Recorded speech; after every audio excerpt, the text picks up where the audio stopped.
This episode is sponsored by Slots Racer, the #1 slot car racing game for the iPhone and iPad. Download it now for free from the App Store. Fans of the show even get a special Gareth Jones on speed car.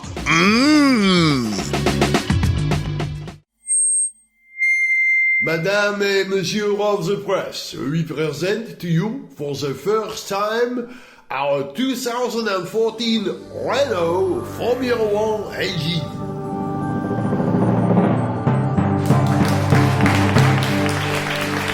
A V6 turbo, which will be delivered to our customers later this year. Any questions? Yes, here. Your customers, Yes? do they get to keep the Renault 25 that it comes in?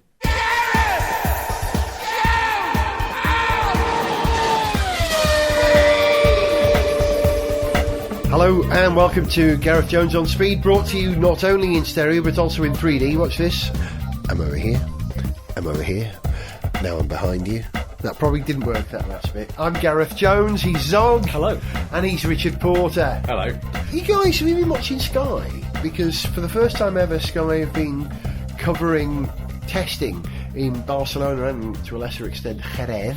Very, very well on the programme, and they're about to do a 3D thing. Do you know this? Do F1 in 3D? I haven't been watching Sky yet this year, unfortunately. 3D, I'm kind of sceptical about all kinds of 3D stuff. I've never seen a 3D film, apart from one or two IMAX computer rendered things, that really impressed me. I'm waiting for 4D. And 3D TV hasn't worked for me. There's No, too much I of that just stuff where things poke out of the... Stop it. Poke beyond the bounds of the screen, Yeah. you know? It's irritating, isn't it? There's always a bit in a 3D production where someone will have to reach towards the camera for something. Throw a chainsaw at you. Or Yeah, something. exactly. It's just tedious. What are they gonna And do with basically, it Formula 1 happens then? every 20 years, doesn't it? There's a 3D boom. True, yeah. You remember when in the 80s it happened, Jaws in 3D. So just sod off. The real world is 3D. We've got enough of that. One of the beauties of television and film is the two-dimensionalness of it. The fact that you're watching something on a two-dimensional format that's then projecting to you three-dimensional things, but not trying to make them actually three-dimensional.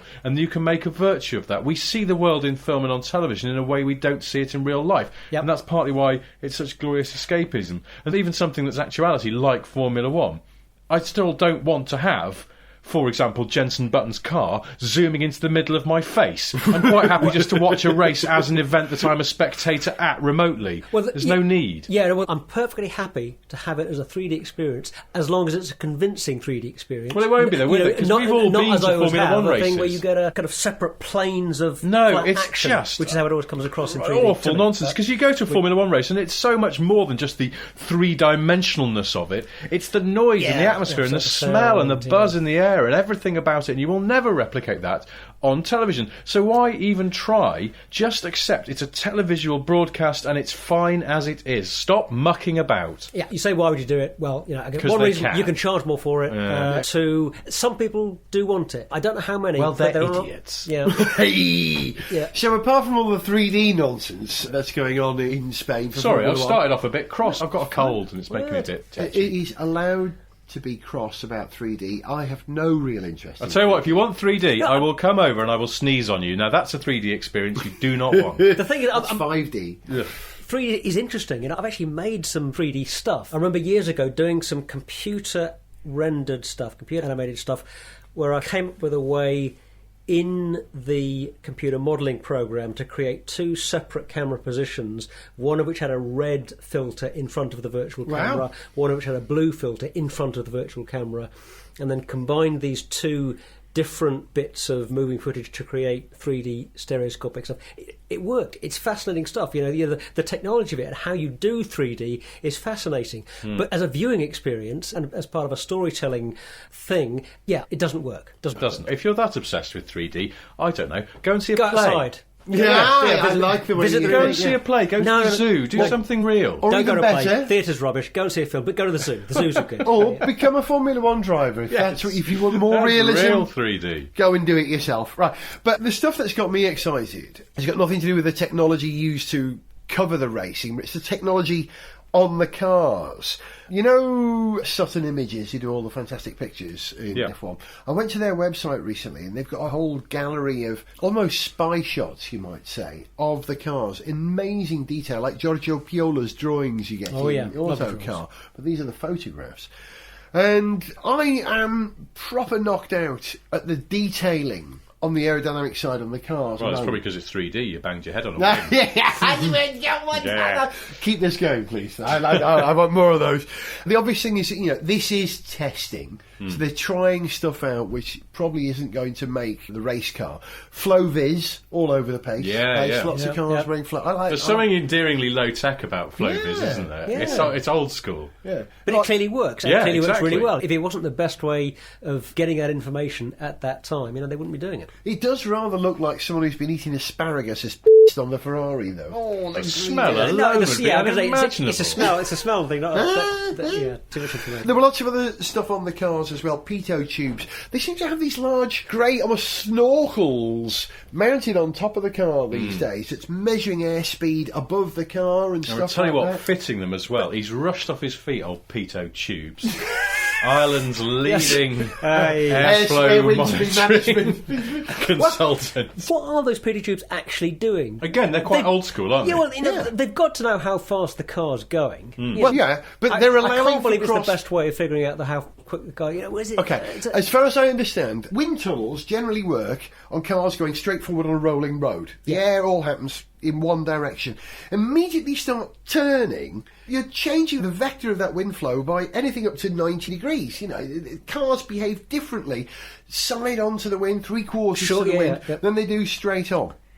And so what they have to do is measure the forces on the car in every direction. I think that's what they're doing with the pitot tubes. But the best thing, Ferrari and McLaren were both running what looked like a toast griddle. I love saying that, griddle, on their cars, just around about the rear wheels. They had this sort of flat plate with what must have been 100 pitot tubes pointing forward, little brass tubes. It looked like you could toast muffins on it. And it was measuring the airflow in that particular area in enormous detail. A pitot tube, it measures pressure, doesn't it? Air pressure, Air pressure. Yeah. So It's like if a you've straw got pointing a grid, forward. you've got a very accurate, instantaneous measure of the air pressure in that plane. In that plane, exactly, at that point, yeah. in that position on the vehicle, Because they still use them on aeroplanes. On the leading edge of the wings. I think if you ever see spy photos of road car prototypes being tested where they're all gaffered up and whatever, very often just on the roof they'll have a little silver tube, again I think a pitot tube, so it's still there. I wonder if it's because it is absolutely rock solid accurate where even GPS can't be relied upon. To measure things accurately, these cars are hirsute with pitot tubes. Yeah. Red Bull, have you noticed they're going to the traffic light thing over the cars for the pit stop rather than big soft out of the lollipop? Yeah. And their traffic light thing, have you seen it? It's like something in a War of the Worlds. It does, that's right! You see it, but it does, doesn't it? It does! It looks Yeah. like the alien out the original 1953 War of the Worlds movie. But it also, of course, is the Infinity logo. Clever bit of marketing. Smart lads. okay. The Williams looks as if a dinosaur has taken a bite out of the back of the car. Like, the engine stops there, we'll have that. Oh, there's a whole bit missing. They're actually using a fin to make it legal because it's so small, their gearbox. It's so tiny that it really looks like there's a bit of the car missing. And this is where the gains are, it seems, these days. The management of the airflow after the Coke bottle, the flat plate before the rear wheels, they're working on that. They've got carbon fibre guttering with very illegal, like, fins which reach out into the guttering. And no, it's not a solid fin. They are, in fact, two extensions of the bodywork, and they don't quite meet. There's a hairbreadth in between. Yeah. Well, that's it. You're calling it very illegal. If it's on the car, I'm sure it's legal. Oh, if not, you can have a hell of an argument. No, they've been told it's illegal. It's got to have? come off. Yeah. Right, okay, but they do other things as well. Stay corrected. You're only allowed to have certain apertures in certain places of one aperture. You're not allowed to have stuff like gills. You see all these gills going on. They've found a way around that as well. This is genius.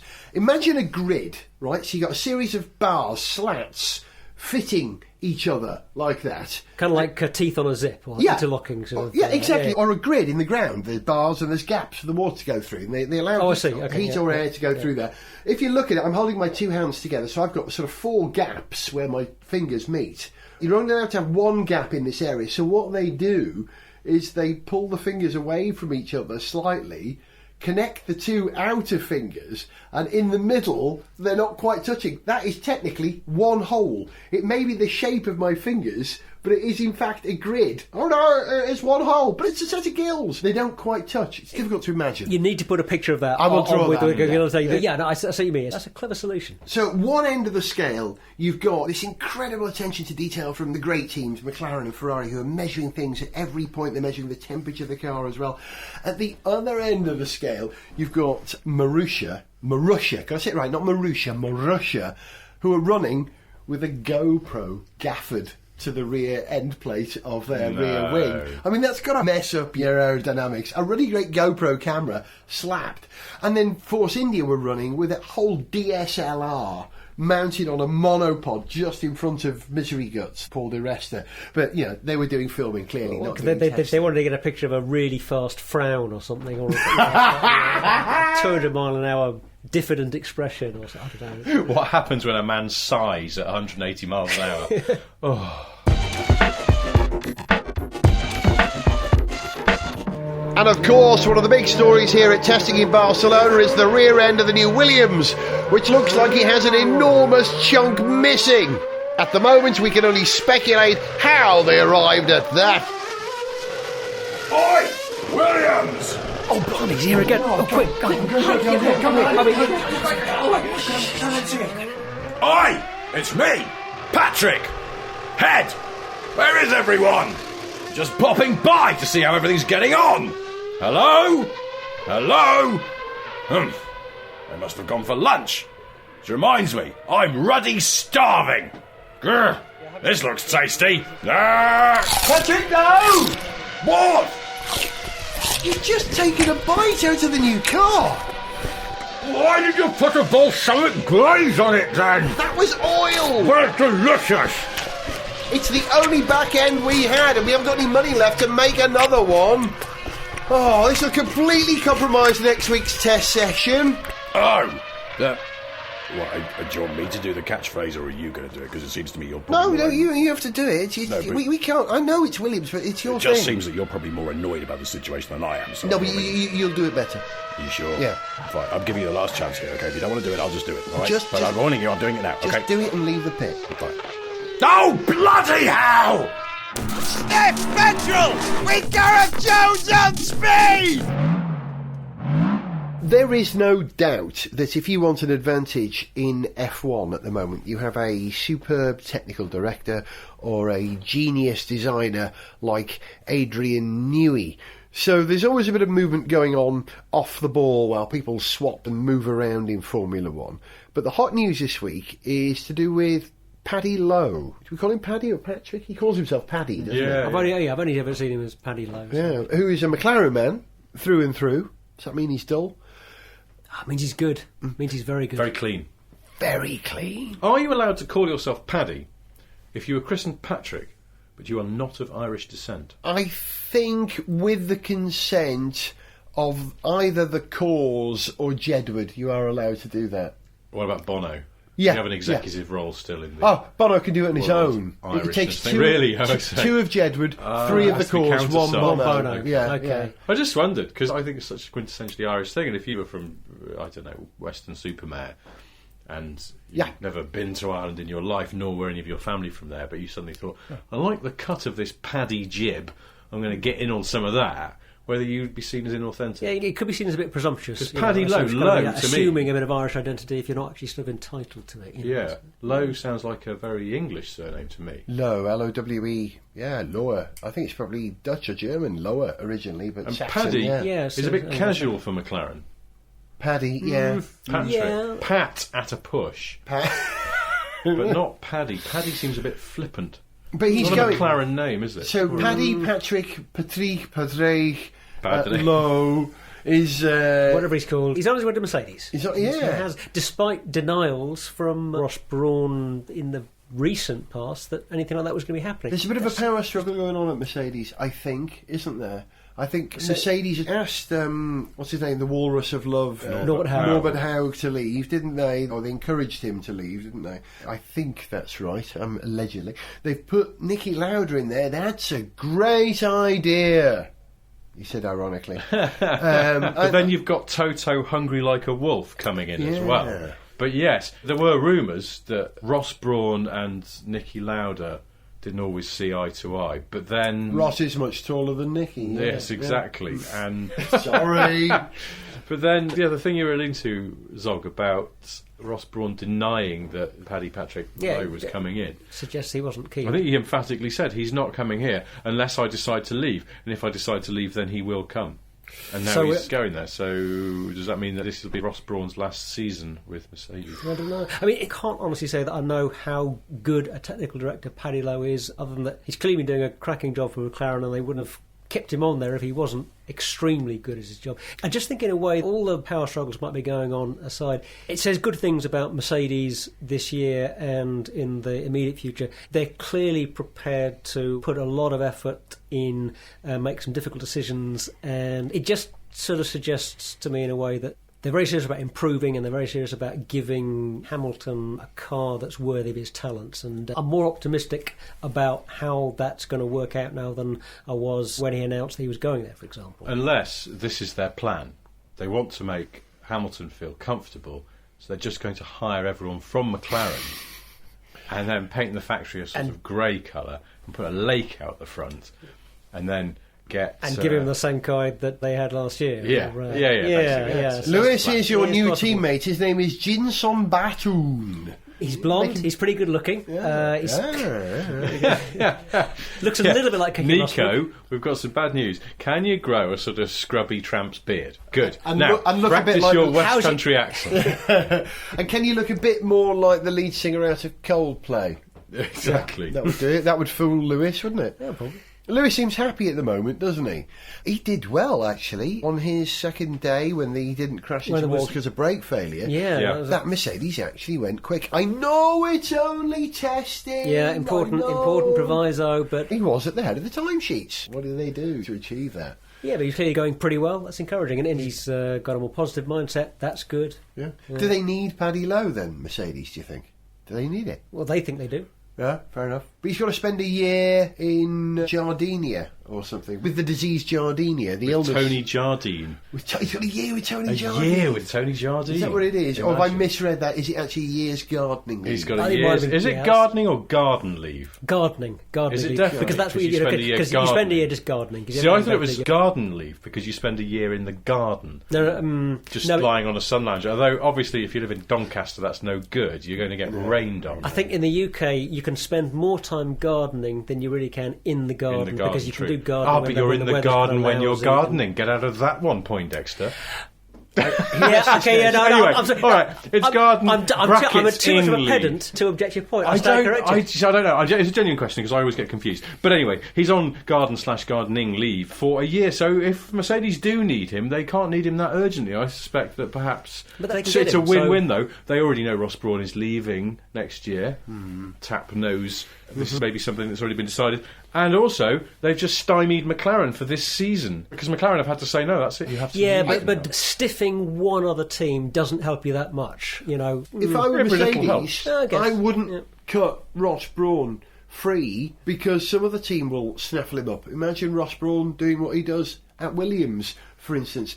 So if Mercedes were to say, Ross, we're taking control, you have to go, they would have to do it in such a way that says, oh, and by the way, Ross, you're not only going on gardening leave, but you're going on tilling leave for 5 years. I mean, you say this, and you can't work for another team. I heard a story once that Ross Brawn almost left Formula 1 a few years ago because he decided it was all a bit of a faff and he'd rather spend his time fishing. So I think it would be quite easy just to go, look, Ross, I'll tell you what, we'll keep paying you. And we've bought you a carbon fibre rod, and here's a map of some canals in the area you might want to check out. Bought you a little fold-out canvas store. Nice. Off you go, old son. My money would be on, if he's leaving Mercedes, he's leaving F1. Yeah. Gardening leave, though, is the wrong term these days, because once upon a time, gardening leave had a real resonance. Oh, no, you're not allowed near your desktop computer or office where we have the data. You've got to go into the garden and do some gardening. Well, that's it, isn't it? You go, look, there's no telex machine in your house, so you can't possibly conduct business. And your telephone will cost you a lot to make outgoing calls unless it's after 6 p.m. Now, are sheds in gardens, yes or no?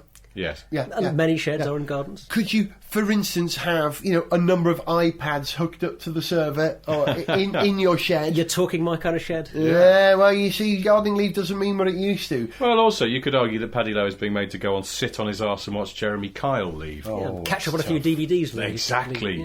Every day is movie day at Paddy Lowe's house. I like the sound of that. Would you do that for a year?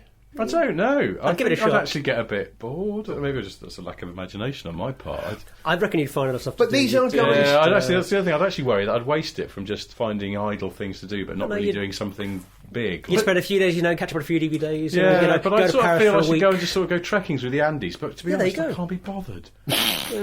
But these guys, they've been at it 29 hours a day since they started in Formula One. It will eat you up, and the idea of 12 months doing nothing is probably more attractive than changing teams, isn't it? Do they have someone who comes round, though, from McLaren and checks that he's not been sketching front wings while he was having breakfast? Let me look through your rubbish. What's that? It looks like an airflow diagram. Do you know what I have visions of? What's the war movie where they escape from the German prisoner of war camp by digging Tom, Dick and Harry tunnels underground? Great Escape. Great Escape. Or is it The Horse? Which one is it? The Vaulting Horse, yes. Yeah, where they're walking around empty... Oh, no, Escape to Victory is the football one. The Horse is also in Great Escape because they're using the horse to hide the guy who's doing the digging. Where they're walking around shaking soil out of their turnips and their trousers, but they've been digging. I imagine that gardening leave is probably a bit like that these days, where the guy who's on gardening leave shakes his trousers and out drops a little bit of data, some CFD on the front wing, and some of the chap just wanders by with a rake or a hoe and rakes it up and it's takes like it back. the McLaren satellite looks in on Paddy Lowe and he's just ostensibly mowing his lawn. But if you could see closer, you could see that there's actually got quite an aero setup on the front of the mower that he's just checking out on the sly. He's got a really big lawn and he's marking out, he's drawing with the mower, with an aero setup. They go, okay, that's the design of my new wing.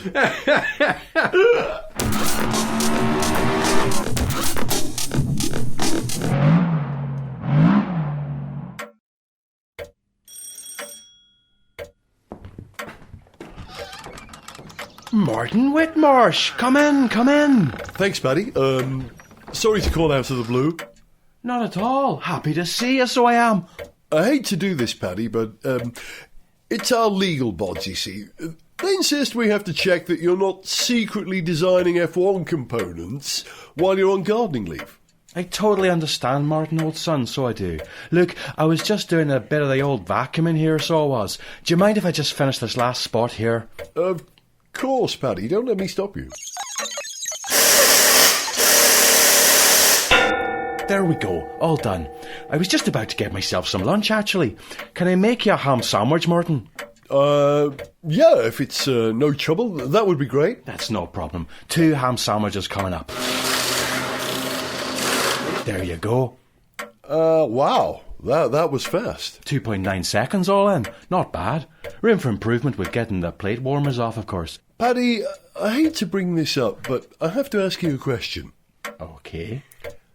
Paddy, how long have you been Irish?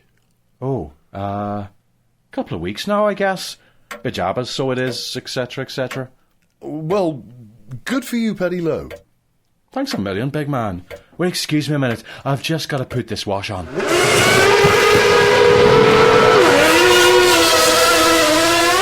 Top of the morning to you, pajamas, ding-a-ding-a-ding-a-dee. Gareth Jones on speed.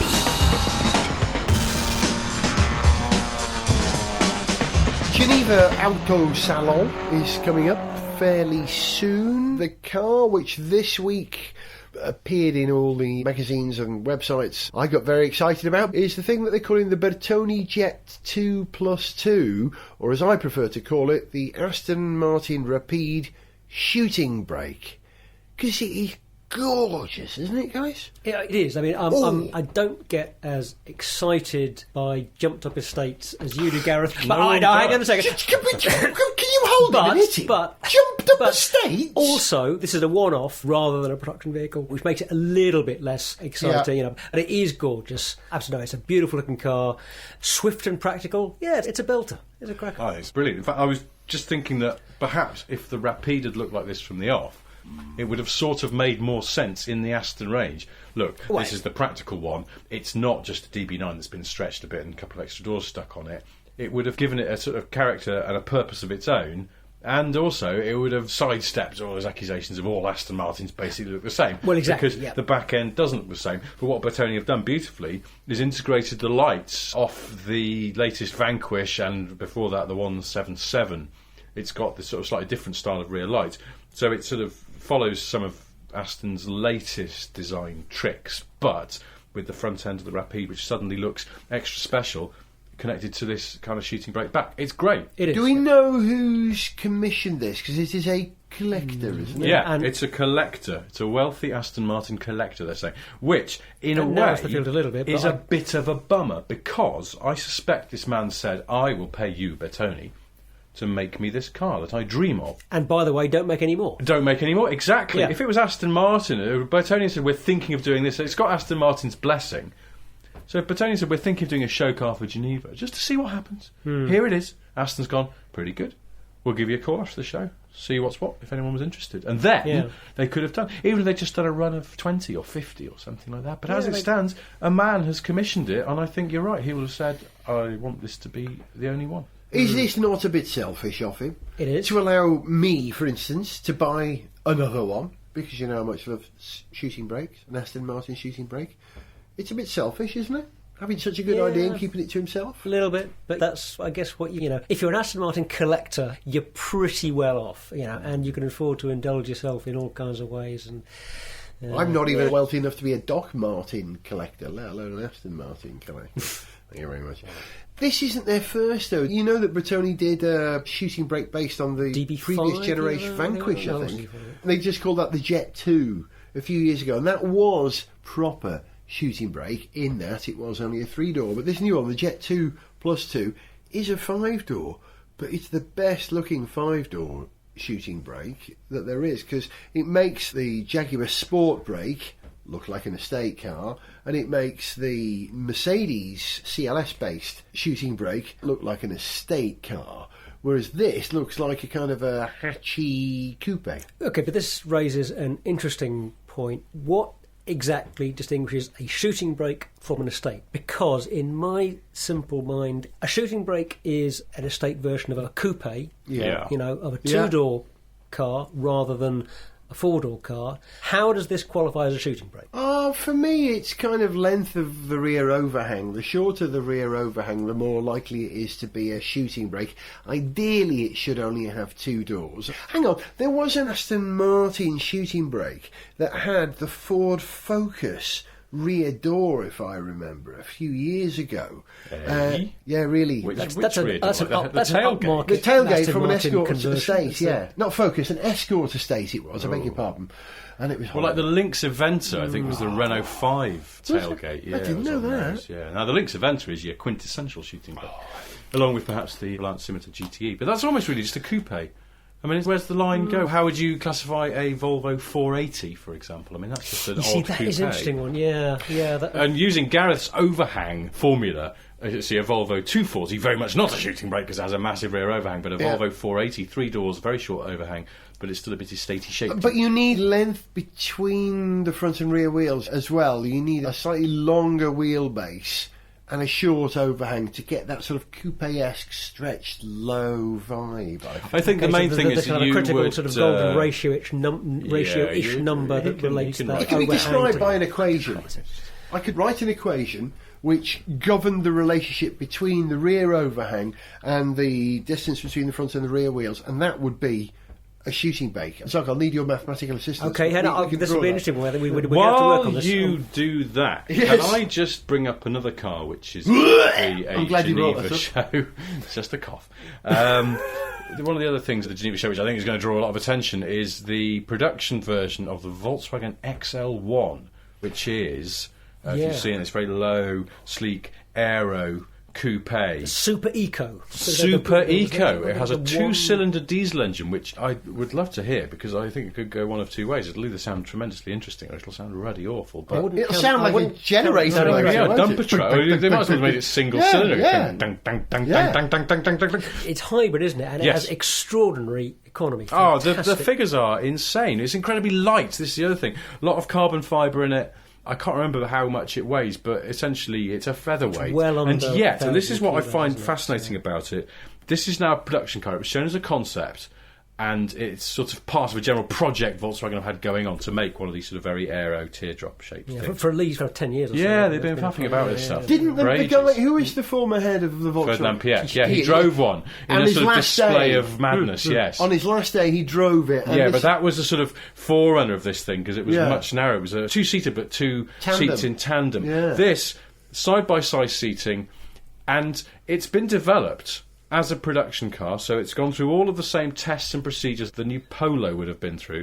There have been spy photos of it at the Arctic Circle on a frozen lake. It's been seen, hot climate testing. It's been doing everything every other car does. It's supposed to be completely crash-worthy, and it has air conditioning, and it has a stereo. It has everything that a Golf has, but it's capable of 200 and something miles per gallon, using that slightly cheaty way they do with hybrids in the official tests, because it's running on electric power. But even so, still incredibly economical. Impressive. It's so economical and so capable of such great things on electric or a combination of electric and diesel power. It only has like a 10-litre fuel tank.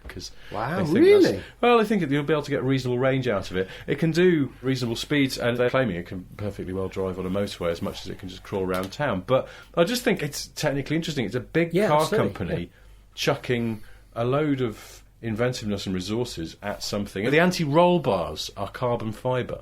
It's the first, but it's something that's going to come. And carbon fibre is incredibly cheap. Plexiglass windows, I believe, or the rather than glass, it's like all these little plastics details for the, and things like that. And smoke and mirrors generally. No, sorry. That's the thing. I'm quite cynical about these things a lot of the time, but I just think this actually remains to be seen how it works in the real world. But I think on paper this has all the right moves, and it is a production car, albeit they're only going to make 50 of them to start with and see how it goes, because it's essentially handmade. And it's going to be quite expensive. It's going to be quite expensive. They won't say how much, but I think it's going to be eye-watering. They're talking about 6 figures, which obviously is absurd for Who's a going to buy two-seat that? coupe. Well, I think people who want to make a big statement. I mean, I don't know whether they've homologated it for the US, but they better bloody had have done, because Hollywood stars, imagine that. You know, Leonardo DiCaprio. Yeah. I'm just nipping out in my XL1 because I love the planet. And let's not be too cynical about this, because a lot of what they're doing in this car in terms of productionising and putting into a production vehicle really lightweight technologies, you know, those composite roll bars,